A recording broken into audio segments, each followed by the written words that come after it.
How's it going, everybody? Nasir here, and with me today, I actually have Valleyflyin. How you doing today? I'm good. How are you? Oh, I think it's the first time I've been on your channel. We got to mark this date down. yeah, we do. New year, new video for us together on my channel. Heck yeah. Today we are going to discuss the top 5 war offense teams that we've been using with the meta shifting as far as having the new kits come out, the new characters, the new meta stats. This felt like a great video where we can kind of knock this out together. So let's get started on this. All right. So and the way we're gonna do this, you're gonna do 5. I'm gonna do 5. We're gonna give each other 2-minute parameters, and then we're just gonna see which one's better. Yeah, You sounds guys good. decide which one's better. Yeah, absolutely. We're going to have more on Valley's channel as well. So to start, the number 5 team is going to be quite controversial. So I definitely want to see your take on this. Okay. We have the Mighty Avengers is my number 5 team, actually. All right. So I think you're right on this. I just don't have as much experience with this team to put them into the highest level. But the little experience I do, put an auto against Annihilators. They auto the Annihilators. I haven't really used them too much outside of that. So yeah, I think they're going to be pretty good. Just I don't have as much experience with this team to say if you're right or wrong, but I think you're right. Yeah, the key to the team, they do very high burst damage due to Falcon getting the speed up with his special, basically giving that extra turn meter for everybody, and then you make it to the ultimate and just delete everybody. The real key to this is going to be Hercules' passive that we end up discussing before, to where in war, anytime any of your characters ends up attacking the enemy, they basically clear all their positive effects and charges, revive onces. They can be quite disruptive. Now, the thing with this team is they are basically a heat-seeking missile, to where you need to direct them into the right team. If you send them into a team that's the hard counter into them, you're going to have a bad time. However, this team can actually one-shot or get very close to one-shot on a Mephisto Night Stalkers team, which is very high value to me because people's been using that on defense a lot in Alliance War. Yeah, that's a good team. What else have you used with this, or what else have you beaten with this team? So a regular Alpha Flight team, depending what the 5th member is, if it's a Super Scroll, I do struggle a little bit because of the safeguards that the team has, but being able to keep stealing all of the buffs makes this team go quite a bit. The Annihilators, they can take that out, like you mentioned, where you can kind of just hit auto into it. The teams That's the kind of war teams I like. That's the kind of war teams I like. I don't want to think too much on war, and so this is perfect for Annihilators content. Yeah, the teams that they can struggle against is going to be something like an Orcus team. If you can't really get through them, they can get shot hit pretty good as a counterattack into them. Lady Deathstrike just kind of wrecks them with the turn meter rewinds and the ults and just deletes them. Gotcha. Now I notice Hercules is the big character that you probably want to get as big as possible. Other than Hercules, who else do you want to build up? It looks like you built up everybody on the team. So if you had to, let's like pick 1 or 2 members outside of Hercules, which is the more valuable character? Yeah, so the trio would end up being Hercules, Falcon. I really like Invisible Woman due to the barrier and having the retaliates going into them for that 250% damage. She does a lot of barriers, so it's a lot of retaliates. Now, if you're someone like myself that that doesn't like war too much, would you still build up Invisible Woman, or is her value outside of war as well? I think that she can have some pretty good plug and play use. The barrier for that retaliates, the turn 1 ultimate where she can do offense down to everybody. That also does damage and attacks the enemy with the most speed bar. The special clearing negative effects from self and Mighty Avengers, 2 effects from all other allies. So she can be a pretty good plug and play character on defense in like Cosmic Crucible, I feel. Okay, cool. All right, so yeah, obviously Falcon, Hercules, you got to bring for the build up for the Uncanny Avengers, but the rest of them, yeah, looks like Invisible Woman might be the way to go if you're hardcore into war. Yeah, absolutely. The number 4 team that I have on here is one of my favorite teams in the game, which is actually the Night Stalkers team. So I have this one listed at number 4. Okay. I was thinking of putting this team on my list. I like what they do. This team I particularly have on defense, though. So I I know they could counter a few like meta teams, but for me, I have this one on defense. So this one didn't quite make my list. Why is this team on your list? So based on how I have my defenses, I'm able to use this as an offensive weapon. This team is able to take out Super Skrull because they have minimal buffs on spawn and they do massive damage.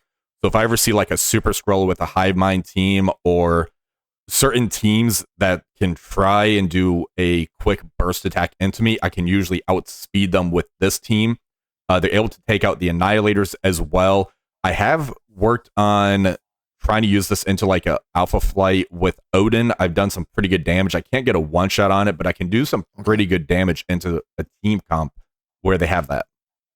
I know they also can take out Astral as well. Yeah, the Astral is a big one. I see that on defense quite a bit as well. Yeah, so I don't use them against Astral, but I know they can take out Astral because like mine is on defense. But this I loved using this team in Cosmic Crucible. So yeah, Agatha's definitely as well. Agatha's definitely MVP with that ultimate. This does massive damage, and having her do the pings anytime they start dropping under the health barrier, so any enemies under 30% max health, basically does that 100% piercing damage, which that's a lot of damage for piercing. Yeah. Yeah, strong team. I like this one. They almost made my list, but because they're on defense for me, they didn't quite make my list. Yep. The number 3 team is actually the Astral team. So I actually use this on offense because I see a lot of Astral. Yeah. I see a lot of Astral on the defense. So trying to get the mirror match down or certain other comps to where if they have like Odin, if I try to get ahead of them, I can try and get the good ping damage that Shadow King dishes out. People slept on Shadow King.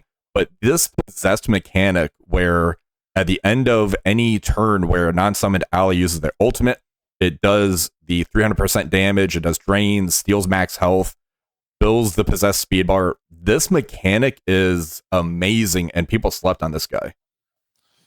Yeah, I think some of that sleeping was because this was mainly for the Battle World team. Wasn't the most fun team. Now that they have their awakened abilities, they're also really, really good in war. So I see this team as a great war team. For me, this is another one that I have on defense, though. So I don't know what they do on offense, but sounds pretty good from what you got. Yeah, having a big Doctor Strange is very important. If you try to go with Mephisto comp, it's not going to work as well unless you build that Mephisto, because otherwise, if you do that, you can't get the revive from Doctor Strange. This team is a monster on defense, trying to get rid of them, because if you need to take out Ancient One to be able to get rid of the ability energy that she dishes out to the team, but you also need to get rid of and control Doctor Strange, and having those negative effects get cleared, it's pretty difficult and can be tricky to take this out for sure.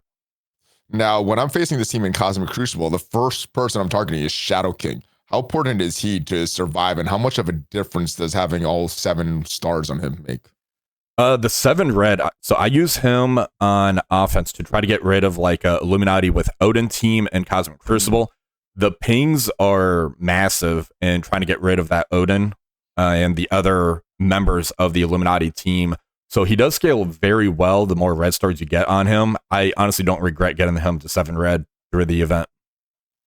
I don't either. I've been using him in offense on Arena, and yeah, I spent a lot of gold, but I think it was worth it. I think it's going to be worth it down the road, especially once Battle World comes back. Absolutely, because they're going to end up scaling that Battle World to having a bigger Astral team because the team's been out for so long. Or it's a leaderboard, so you're competing against people with a Battle World, so they made skill that way. So yeah, you need a big Astral once Battle World comes back. Yeah. Also, Emma Frost, she is a sleeper pick as far as being a really good character. The rework that they gave to her, where the special clears barrier now, attacks primary, flips positive, ability block, mind control damage, and the ultimate also clearing barrier, attacks primary adjacent, does max percent damage. She got a really good facelift after they kind of redid the Astral team a little bit. Yeah, she wasn't very good initially. She really wasn't. That sounds like she's okay now. She's pretty good now. Yeah, I think she's going to be kind of a stand the test of time character for quite a bit as well, due to her passive, making it to where she stops the speed change. Non-mythic enemies cannot have their speed increased except by positive effects and rage. Yeah, this part right here is amazing. I like it. I like it. So that's also helping her in war as well. The non-mythic enemies speed bump. Yeah, and granted, we're going to need to start getting more mythic characters out. Like Professor X is probably going to be a mythic character, I would guess. However, there's a lot of non-mythics, like the Man-Thing giving speed to the Night Stalkers team. I think there's going to be more characters like that to try to counteract the speed meta. So I think she's going to be viable for quite some time. I like it. I like it. Now, the number 2 war team for me is the Mercs for Money team. All right. I'm glad they're on your list because I like this team. Yeah. This is my kind of war team. Put it in, auto, forget it. They get a win. I love this team. Yeah, and they have a lot of viability outside of war as well, which makes it to where you don't feel bad for investing in this team. Old Man Logan, he has the X-Men tag, and the more X-Men characters that keep coming out, the better and long-lasting he's going to be, even without the new meta stats. The Claws Out is game-changing. He single-handedly changed the game for me when his release method came out in Arena, Cosmic Crucible, War. He was a beast. He still is a beast. I think he's the best non-mythic character in the game still, after, almost a year being out? Yeah, it's been about that long, hasn't it? Yeah. A couple months will be a year. But yeah, still the best non-mythic character in the game. Yeah, Dakin, for me, people slept on him, but he scales incredibly well. The more stars and diamonds you get on him, the better he is. Like his damage output, the ultimate where it does the attack, primary adjacent, it does bleeds, reduce turn bar, and it does extra damage to anybody with safeguard.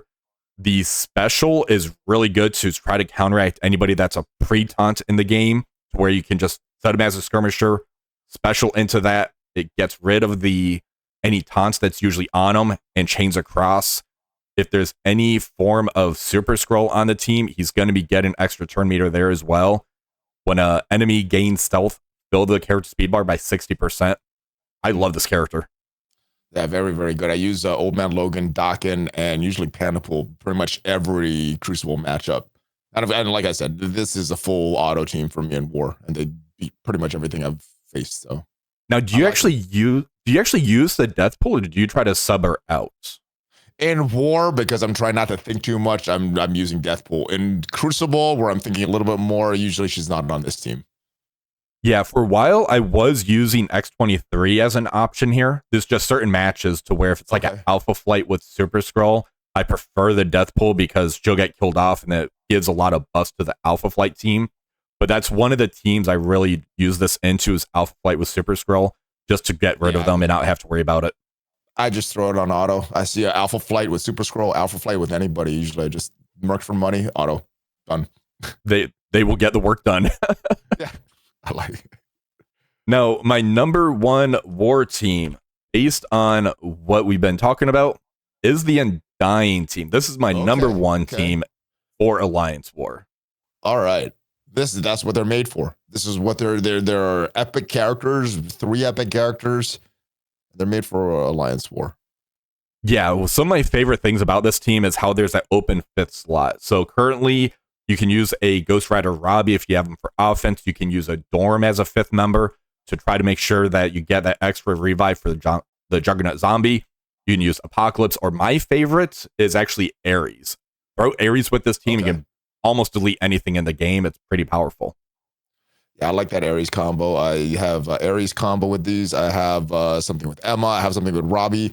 And yeah, pretty much whatever I'm facing, go in auto. These guys get the job done. So I like it. I love teams that I could throw the 5-piece in there and auto. And obviously Ares is normally the 5-piece that I throw in there, but yeah, just pretty effective for what I'm looking for in Alliance War. Yeah, for the Scarlet Witch Zombie, she has a very good kit outside as well, where the special is able to apply Safeguard for 2 turns to self and all allies. Considering that's not locked around Alliance War, she's going to be pretty viable for quite some time. Her speed is a little lacking to where it's at the 115 mark, so it's going to take a little bit to get that special off. But when you do, it's a very powerful mechanic.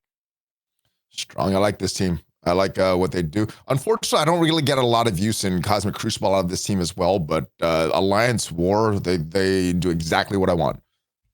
Yeah, same here. I used the Juggernaut Zombie as that pre-taunt to where on-spawn gain taunt. I do that as well. I do those. I just use him as a pre-taunt. Usually the pre-taunt is Zombie Juggernaut or Sasquatch, and it's usually one of those two. Yeah, same here. I think once we get more of the Scarlet Witch Zombie to where we can get her up to that 7 stars mark to where she's able to kind of survive long enough to get the special off, I think she's going to be seeing a lot more action in the future.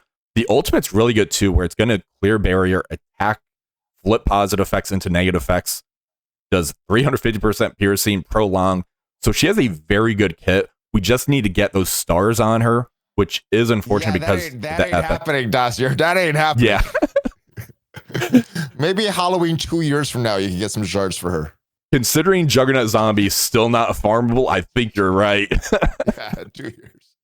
Maybe when the 5th member comes out, we can get that 5th and 6th star. That's why they made her so good. That's why they made her so good. So you have to buy a lot of shards for her. Yeah, it definitely is correct as far as that goes. But those are my top 5 war offense teams. Let me know what you guys think in the comments section as far as where you rank these. We're going to end up going over to Valleyflyin's channel. We're going to take a look at his top 5 war teams and have a nice discussion over there. Yes, and when you go check out my video, let me know in the comments why you think my list is a little better than Dossier's. It probably is because you just auto everything. Depends what you're looking for. If you're looking to strategize, you might like Dossier's list better. If you're just looking to throw it in auto, you might like my list better. So let me know which one, guys. All right, we're going to head over to Valleyflyin's channel. Make sure that you do like, share, and subscribe to this channel. Until next time, have one for the rest of the day.